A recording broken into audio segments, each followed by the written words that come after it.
The views expressed in this program do not necessarily reflect those of this station. Welcome to Insights into Northeast Michigan, a WBKB News public affairs program. Insights deals with the issues affecting those in the community, as well as Northeast Michigan and the state. And now, Insights into Northeast Michigan.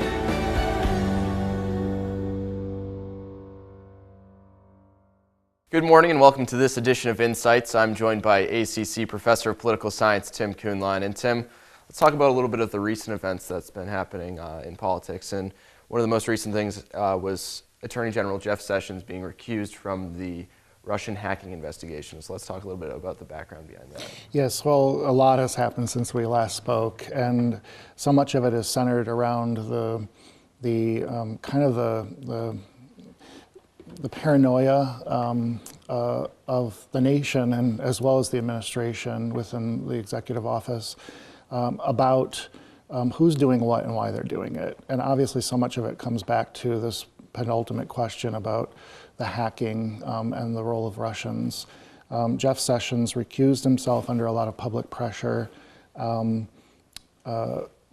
because of being implicated himself in contact with Russians during the campaign itself, and several other individuals have followed despite the denial of the administration and the campaign.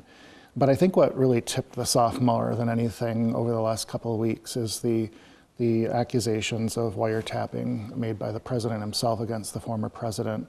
And obviously this has been the topic of most of the national discussion.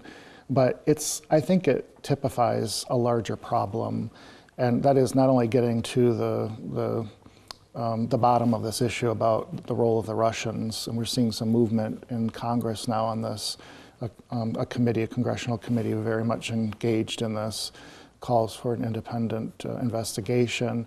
Obviously the FBI testifying before the committee most recently is really bringing this to a head. But I honestly think this is a deeper problem. Regardless of the Russia thing, the way the administration is responding to this is symbolic of a deeper problem within the executive branch. And it really kind of gets down to this issue of paranoia.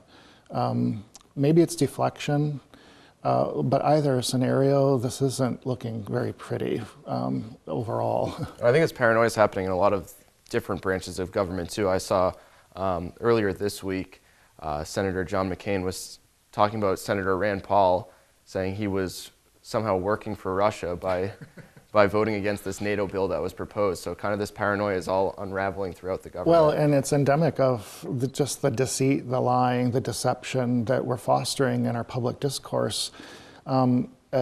These accusations are just flying, and it's terrible to say. We may laugh at it or dismiss it, but it's an indication of a deteriorating civic discourse.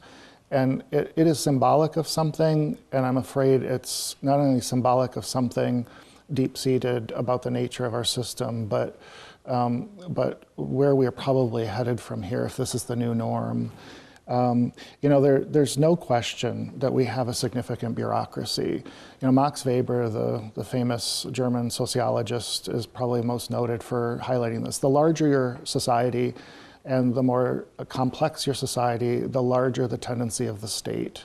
And when you've got a country like ours, as wealthy and as powerful as ours, evolving over, for the most part, the better part of the last century, and the power being consolidated in the executive branch the way that it has, above and beyond the president itself, but the presidency as a whole, there is concern about the over-bureaucratization of a society.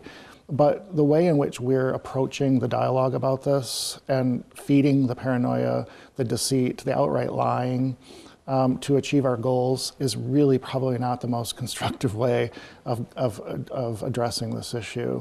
I want to talk a little bit about Senator or Attorney General Jeff Sessions recusing himself. What exactly does that mean? What's the significance of him taking himself away? Well, basically, he's admitted that he does not have credibility in being able to follow through on any potential investigations associated with the hacking, the Russian intervention.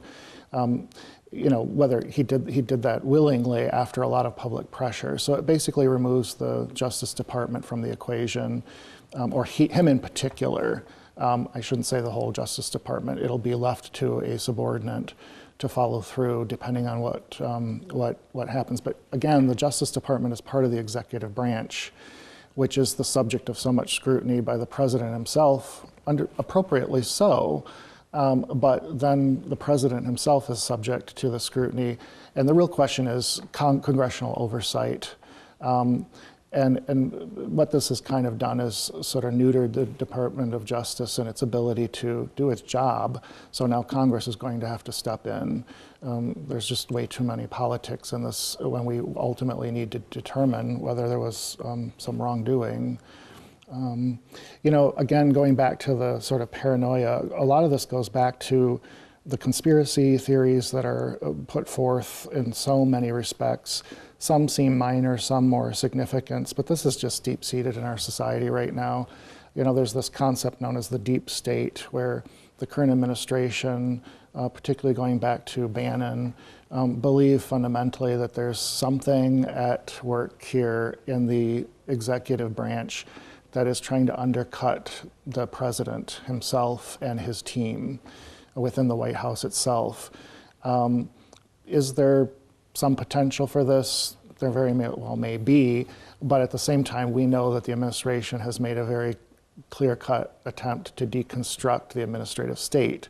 So there's a bit of a pissing match going on within the executive branch between the president, his team, and the established bureaucracy, which is a fundamental part of a state, right? But when we politicize this and we turn our system into a spoils system as opposed to a merit-based system, it really starts to diminish our ability to be effective when we're faced with foreign threats, domestic crises, and things of that sort. Yeah, so I was going to ask, what is the major issue when you see kind of the turmoil that is within the executive branch when they have these two people going at it? Well, I think it diminishes the ability of that branch of government to respond effectively. And one side of me thinks, well, maybe this is due justice. The executive branch has been extended way too far based on the intentions of our founders. I talk about this all the time in our classroom, and it's regardless of president or party, Democrat or Republican. Each successive president, regardless of party orientation, has usurped more and more power, and we've allowed it to happen. Congress has allowed it to happen. We've elevated the second branch of government to almost this perception of it being the first branch of government. We put this person on a pedestal, and they're either a rock star or the epitome of the devil. And this is not what our founders intended. In fact, this is exactly what they feared in many respects. But here we are.